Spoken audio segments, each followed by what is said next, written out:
welcome back to the podcast. Going to do a little year in review, best of type episode here solo. Just going to kind of walk through some of the stuff that I've liked over this past year, everything from gear to books and films and podcasts. So I'll get started here.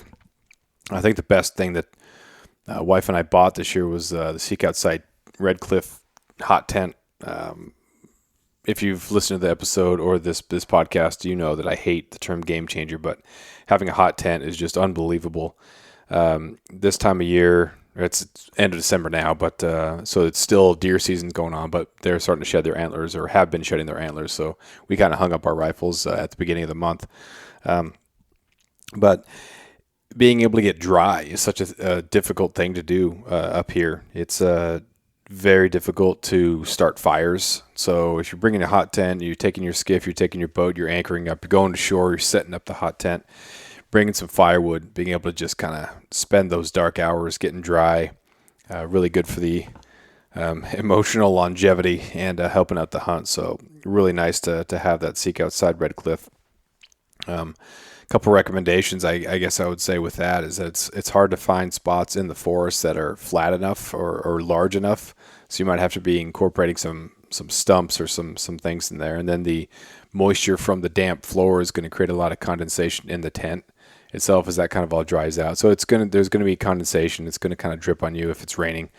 But you're still dry and you're still warm. It's game changer in the actual meaning or the intended meaning and definition of that. So a huge fan of that. Really glad we got that. As far as gear goes, clothing wise, the SG or the Stone Glacier M7 pants have been great. They're a really good hunting pant. They stayed waterproof. I'm assuming that at some point they're going to break down, as all hunting pants do. You just wear them enough, you put them through enough, then it's what happens. But they've been really nice to hunt in, super durable, comfortable, and definitely worth it. It's nice to be able to zip down the whole side there to vent out if you're getting a lot of extra heat. I got the insulated, so you can just run with that during just like you have maybe long underwear during the cold season, but you can just run those pants, and it's super nice to not have to have a separate pair of rain pants. If you know it's going to be wet and sloshy, you can just throw those on. So I like having the pant that I'm just going to wear as a hunting pant and not have your hunting pant separate from your rain gear, especially for just you're getting through the brush up here. It's so thick and so horrible anyway. So a really good pant there. Farm to Feet socks, the tactical socks. Those are my go-to socks this year, and crispy boots again. Just super nice. Comfortable. They got, I think they're 3 out of 5 on the stiffness scale, so they're not super stiff like a Loa. So you get some flexibility, and then you don't. I don't get hot spots. Some people really like the Loas for sheep hunting and whatnot, super stiff, so your feet don't wear out. But they can cause some hot spots if you sweat a lot in the foot. So ammo wise, usually go with the Hornady whitetail. 130 grain for deer up here, but this year I started shooting the Hornady Precision Hunter. They're more expensive, but that ELDX is a super awesome round that wife and I both really liked, so that's what we're shooting. The 145 grain's a little bit big for the deer, but it just kind of goes right through. You make a good shot and you're in good shape. So bag wise, the Sagebrush Cavern has been an awesome bag for us. And Abby and I will talk about that more. We're going to do another episode to kind of close out the year. So this is just kind of a quick run through of some gear.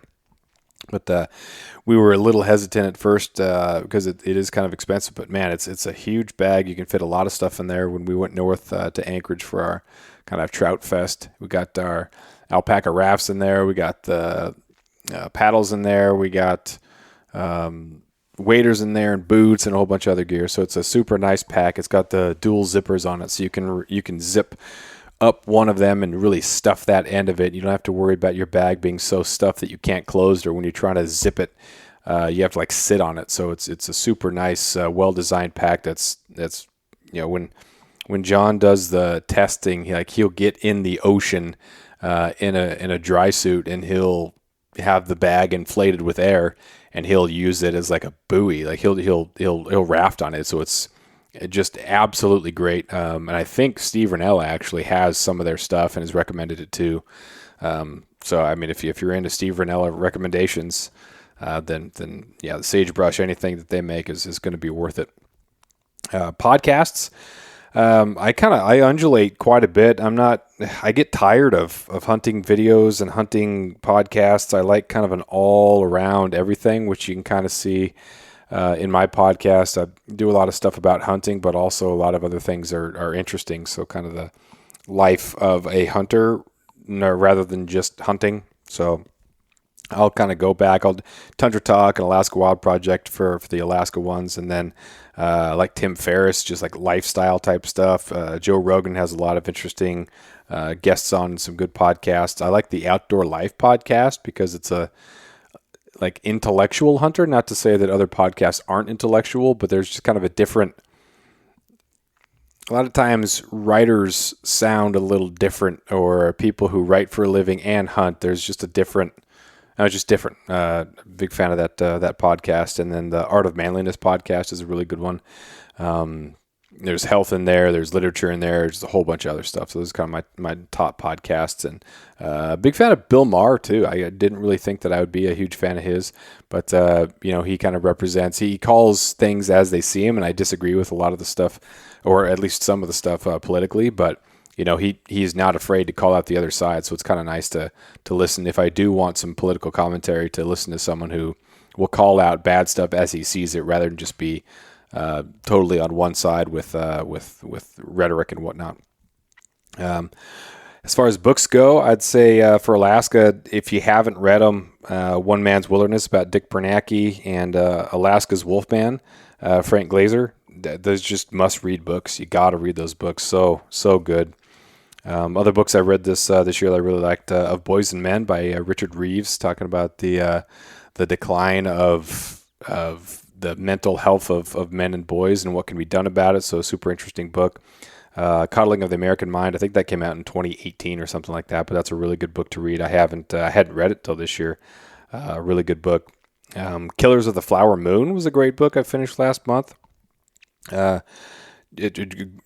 fascinated by Western history. So during westward expansion in the 1800s and Lewis and Clark and just all the Oregon Trail, and then as everything was kind of capitalism and everything was moving, there's so many unbelievable stories. They're horribly tragic stories, as is the case with the Killers of the Flower Moon.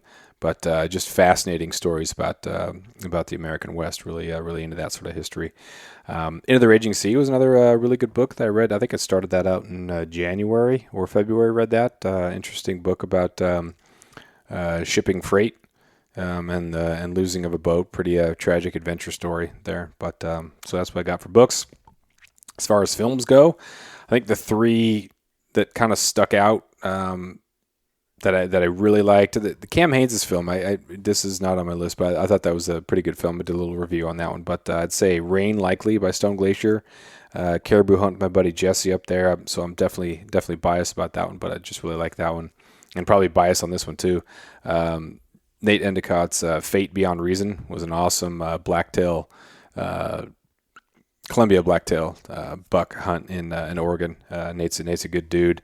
Got a chance to meet him, hang out with him a little bit when he was up in Alaska. So I like his films. They're 8 to 15 minutes. He doesn't go overboard with a whole bunch of extra stuff. He's a really good, humble, authentic guy. He's not the type of guy who says that he's authentic or wants to be authentic, and then you could just tell that he's not. He's just hamming it up. So big fan of that. And then stumbled upon the Simple Living Alaska YouTube. So it's not like one video in particular, but I really like the stuff that they're putting together on the YouTube. That's Simple Life Alaska. That's also their Instagram handle. So yeah, that'll do it. There's some recommendations. Take them or leave them. If you have any questions about other stuff that I may have skipped over, or have any interest in other things that we use here in Southeast Alaska or lifestyle, will send me a message. Follow me on social media, send an email, whatever. Go to onstepalaska.com, and you can fill out the form there, or drop me a DM. So appreciate you listening, and we'll talk to you next time.